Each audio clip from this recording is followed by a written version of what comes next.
Yo, what's up? This is again Lian, and for our tech review, meron na naman tayo ditong short unboxing and short review ng isa na namang portable fan. Walang iba kundi ang ating Jisoo Life Handheld Fan Life 10. Eto siya. So bago natin i-unbox, check muna natin yung itsura ng kanyang main box sa harapan. Jisoo Life, the world's #1 portable fan brand. Okay, ito yung itsura niya mismo. Meron siyang features dyan, 5-speed wind adjustment, battery indicator, 22 hours extended battery life as TIG, and safety lock. Sa baba niya, below niya is, yan yung name, Handheld Fan Life 10. Sa Gedli, same tagline. Features niya, meron siyang air focus technology, low noise DC brushless motor, built-in chip protection, at syempre, meron siyang 9-blade turbine blade. Sa likod niya, yung picture pa rin ng ating fan, plus yung kanyang mga input, output, and parts. Product information below. Yung mga included niya, yung ating unit mismo na fan, yung Life 10, USB Type-C cable, and lanyard. Other side naman, yung mga pwede niyong gamitan sa kanya or scenario na pwede niyo siyang magamit. Top niya, blank, bottom blank. Okay, so yun yung pinaka-box niya. Then let's start with the unboxing.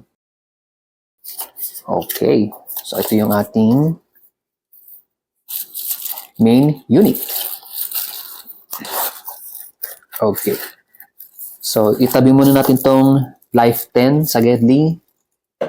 What else? Ano pang nandito? Oops, okay. Okay, ito yung kanyang user guide. USB Type-C na charging cable, and yung ating lanyard. So yan yung included sa ating box. And now let's focus on the main unit, yung ating Life 10. Let's go. Okay, eto na. Tignan na natin yung Life 10 with all its glory. Nice. Ang ganda. Okay, so let's start muna sa kanyang itsura. Ito, kung makikita niyo yung color na binili namin is hindi naman siya yung white. Para siyang medyo vanilla yung color niya. So sa harapan, ito yung ating main fan na merong 9 blades turbine. Below niya is yung ating speed indicator. Then sa baba naman nun is yung ating speed/power button. Okay, sa gilid, plain lang din naman. Meron na siyang tagline dyan in warning. Handle niya, dito sa baba. So, nandito yung ating chipset and yung ating battery. Sa bottom, plain lang, wala naman nakalagay. Tapos, sa likod, meron tayo ditong sa likod is yung ating air inlet. Sa baba naman niya is yung mismong USB port. Sa baba naman niya is yung ating battery indicator. Yan, meron siyang LED light dyan. At sa baba naman ng ating battery indicator is yung ating toggle switch. Ito yung safety lock niya. Sa baba naman niya is yung ating lanyard port. Other side, plain lang din, simple sa top, plain lang din. So, yeah, yun yung kanyang parts. When it comes to design, ang masabi ko sa kanya is straightforward siya. Tamang portable, maliit na handheld fan. Para siyang maliit na pang martilyo sa lutuan, ganyan. Pero syempre, wag mo ipupupok, baka masira yan. So, ito yung kanyang itsura. Color niya, again, sabi ko nga, nostalgia effect, para siyang yung mga lumang computer, ganyang kulay.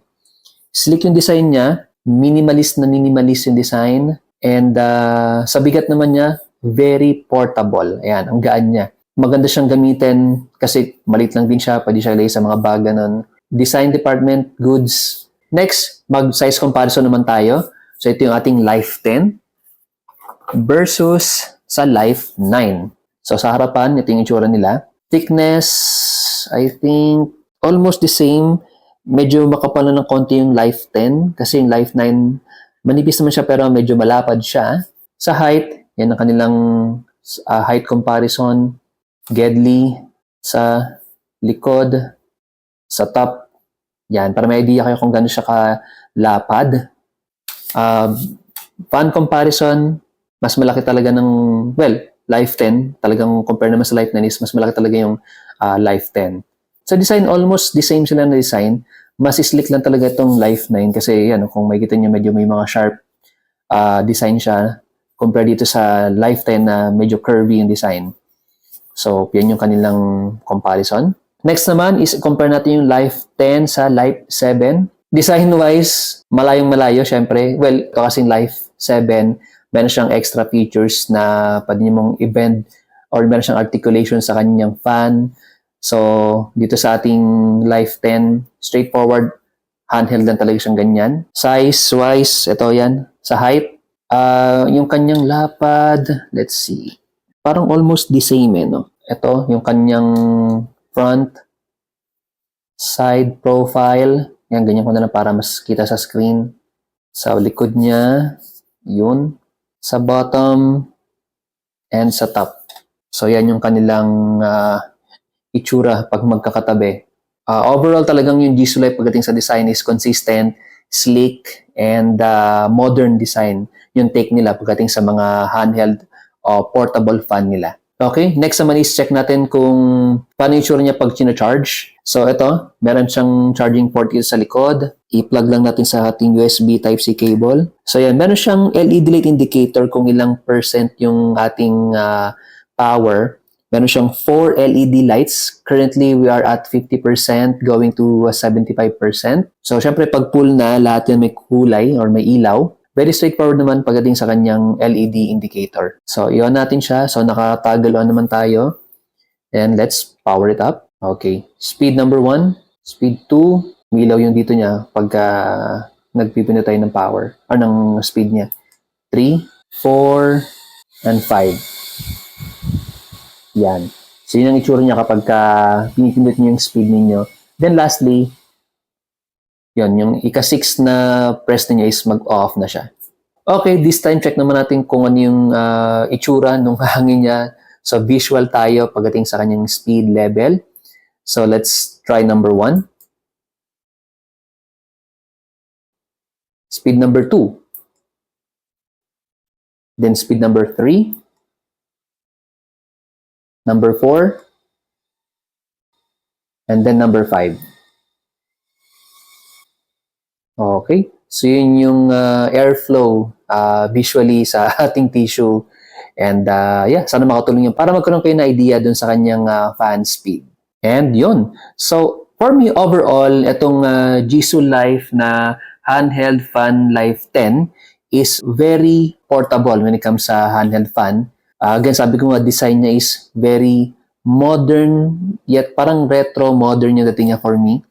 Kasi curvy yung kanyang design, hindi siya kamukha ng sa 9 and 7 na may mga sharp angles. For me, ito yung perfect combination ng retro-modern. Overall performance, maganda rin. Tahimik talaga siya kung tutuusin, hindi siya ganun kaingay. Yung kanyang hangin is goods na goods. So for me, like I said, overall, design and performance, panalo, and maganda itong Jisoo Life 10. Okay? Sa mga may gusto nito, ilalagay ko na sa description below yung link kung saan nyo siya pwedeng bilhin. And yeah, sa mga nakapanood, share, like the video, leave your comments down below, subscribe. And as always, stay chill!